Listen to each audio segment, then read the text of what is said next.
the humans' machinery ripped the Oblian from the ground. The gods observed and debated their response. The twins, Or and Ot, swore deathly vengeance on the humans. Their younger brother, List, advocated mercy. A quarrel broke out among the gods. Or and Ot hacked List down and cast his body across the human lands he had sought to protect.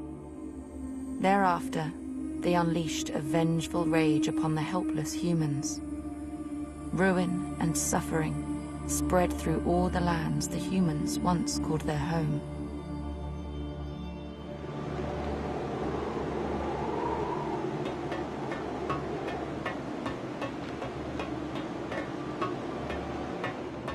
She follows the tunnels of the derelict complex downwards. Every step takes her nearer to the heart of the calamity. Vast weapons point to the skies. Abby imagines a defense which had only stoked the gods' wrath further. She envies the gods. They have someone to punish, somewhere to direct their rage. Isaac left 2 years ago, but the rage burned inside her as much as ever.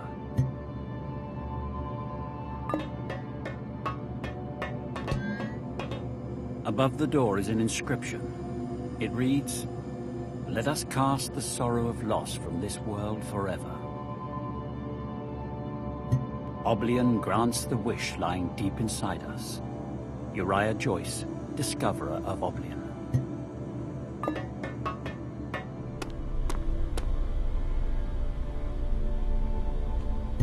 Do not allow grief to sap your strength, Abby. You must resist the gods' cruel toll. I don't know how. Parts of me are falling away. There is always a seed, Abby. A memory that holds what is most precious. Do you remember the old tree? Yes. I passed it earlier. On clear days, we could see it on the horizon, across the water. You were fascinated by what was on the other side.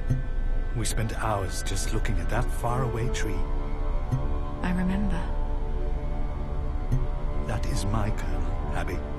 The memory in which I can always find myself. Find what is precious inside. Guard it. Only that will save you from oblivion.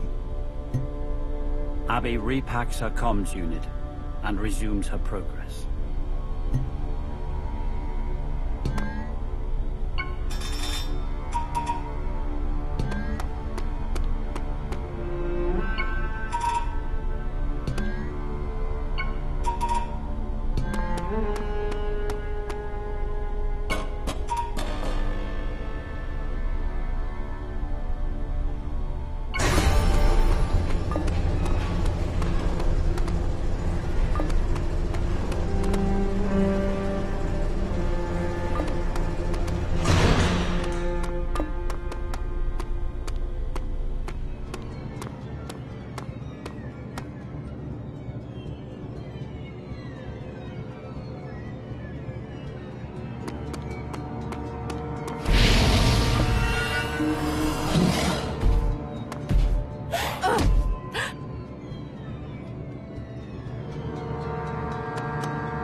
The Guardians' minds.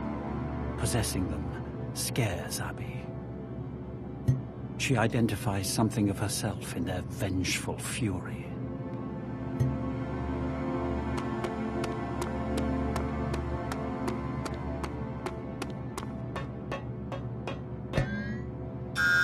Faint indicator lights illuminate a dusty control console.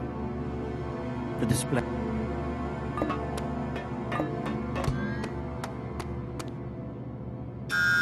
The steel door is marked Fuel Pump Control. A sensor reads Locked. Senior personnel only.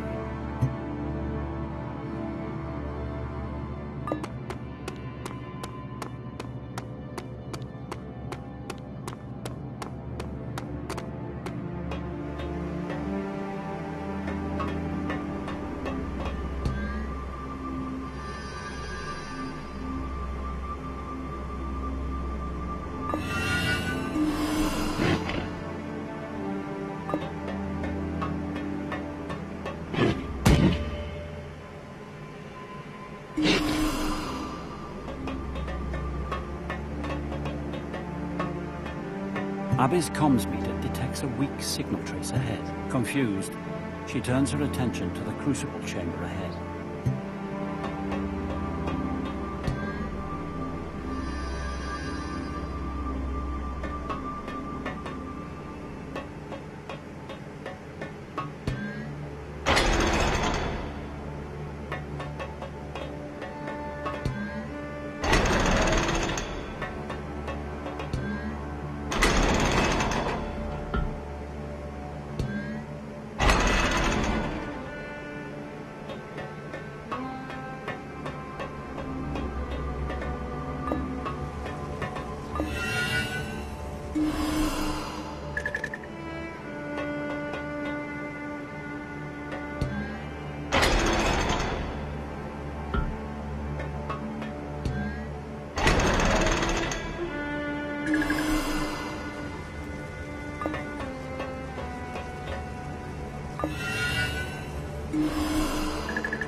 bumbling critter has made a refuge of this quiet corner. Within its junk-fashioned den, Abby spots a keycard of some sort. The faded lettering identifies the former owner as Uriah Joyce. Underneath are the words, "Access all areas."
Abby inserts the keycard into the receiver.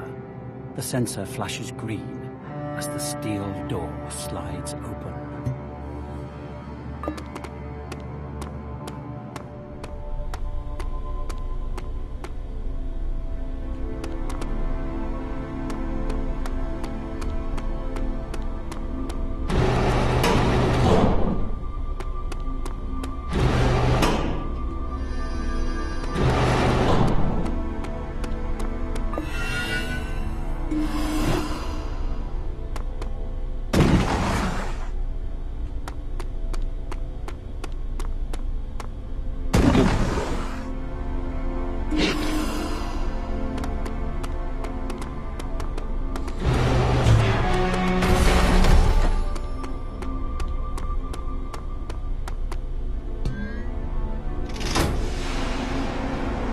Abby activates the refueling switch.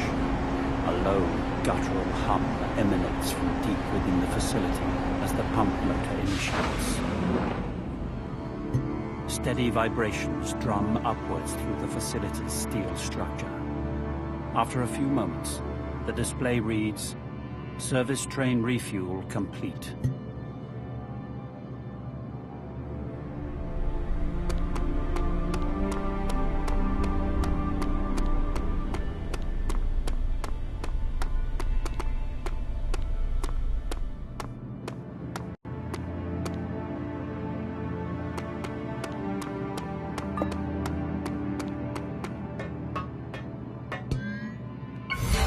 The console display now reads, "Refuel successful.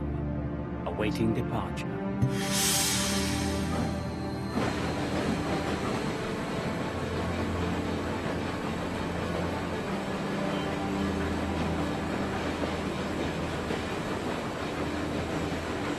The engine's steady hum blankets the vast cabin.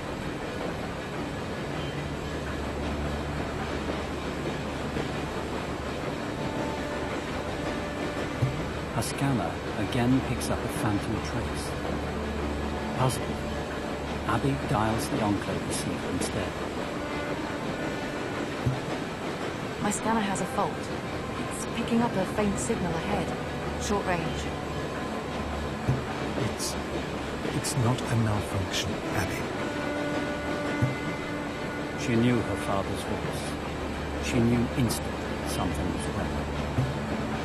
The units have a black box mode. Those aren't live signals, they're recordings. If a carrier doesn't survive, the units transmit their internal logs on a short-range frequency. Carrier? They could be his. From his final days. Isaac. You'll know once you're near enough to decode the contents. I only wanted to protect you, Abby. You hid this. Isaac is gone. Hearing his voice for a few seconds more won't change that. Your grief would have drawn you into the divine sooner, my child. You weren't ready. Abby suspends the transmission. Again, she feels the unsubsiding pain of having something precious forever taken. She thinks of the foolish souls who built this strange place. Wanting to live as gods, free from the pain of grief, they risk disaster.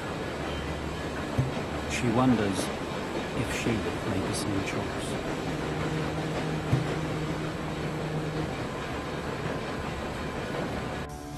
The train's gears grind to a halt. Abby looks around at the ruin of an Oblian mine.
These are labeled tunnel blasting.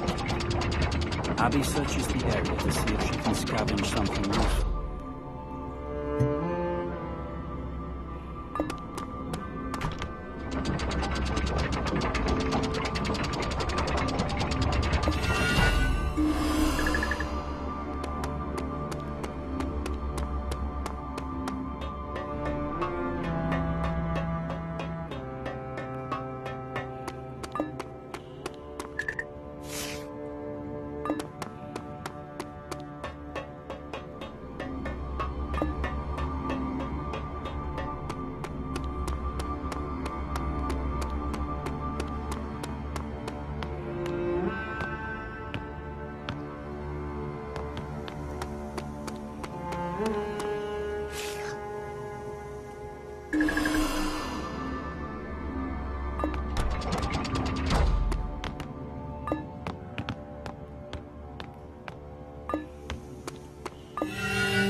The Guardians seem to be drawn to these mining tunnels.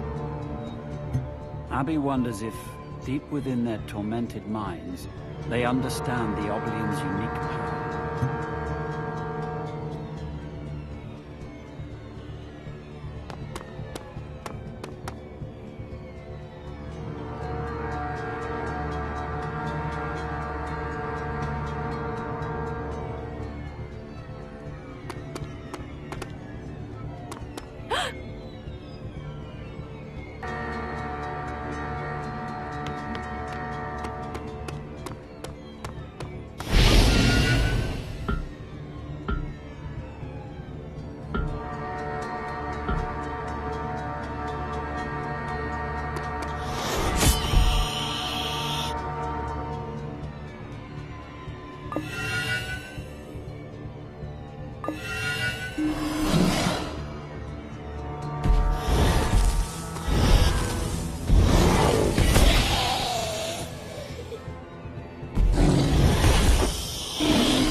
Dying shriek echoes into the darkness. From within her satchel, Abby's comms unit spits out an intermittent beep. The black box recordings are only fragments. The illusion of his presence will only wound you more. I can't explain it. Even an echo, a reflection, is something. The Tomblands of the Divide are no place for one distracted by grief. Stay focused, Abby. I need to keep moving. Abby suspends the comms channel and continues through the mining tunnels. She no longer knows what spurs her forward. The promise of the prophecy, or the prospect of Isaac's black box logs.